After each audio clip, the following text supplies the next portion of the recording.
me. But again, I lost my way. And like she was saying, I once had the positive energy outgoing, and now I'm just going the opposite. And I'll talk to you about it afterwards, but I'm just going opposite. And I wanted to know, have you ever just lost your way? Oh, absolutely. One of the things that is so interesting, that one of the questions that Kim G has put down here, greatest obstacles overcome and greatest achievements and so forth. Guys, thank you for coming. Oh, I understand that completely. One of the things that we're working on, and I'll answer your question by way of something, a project that I'm working on and that you mentioned, is a show that we are starting, that we're actually in the process of doing the pilot for now, and it's called The Second Act. And what The Second Act is about is I specialize really in women.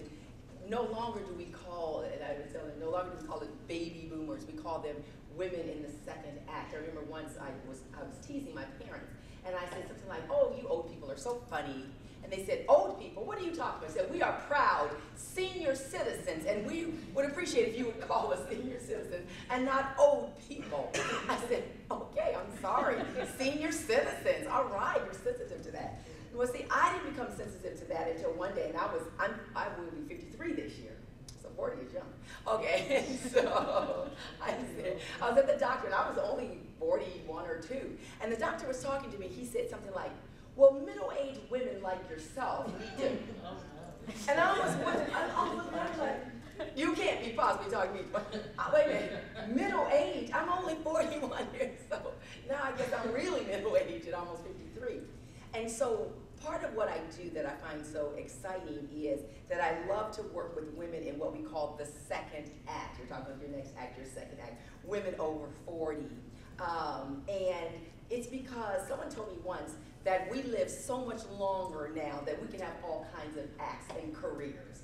You can do something for 10 years, then do something else for another 10 years, then do something else for 20 years. We live a lot longer now, we're healthier, and we have many more opportunities, and so that's why when we say the second act, there are opportunities for us. I think about my mother, who of course is now a widow. She's basically in her third act. She was a young mother with children, and then she was a wife of, empty nester and so forth, and now that my father has passed, she's in her third act because she's by herself, and she has to reinvent herself.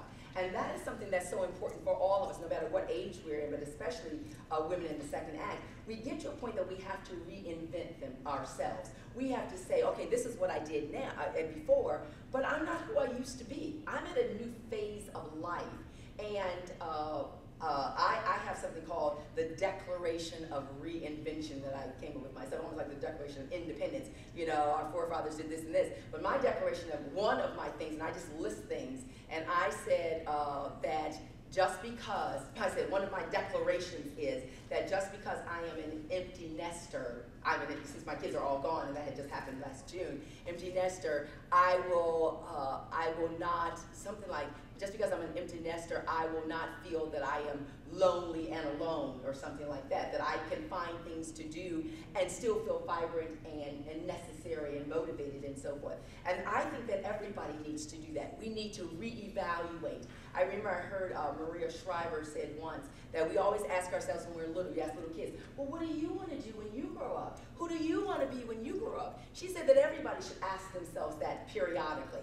Okay, just because I'm 30, 20, 18, 35, 52, 40, you still need to ask yourself, now what? Now what do I want to do?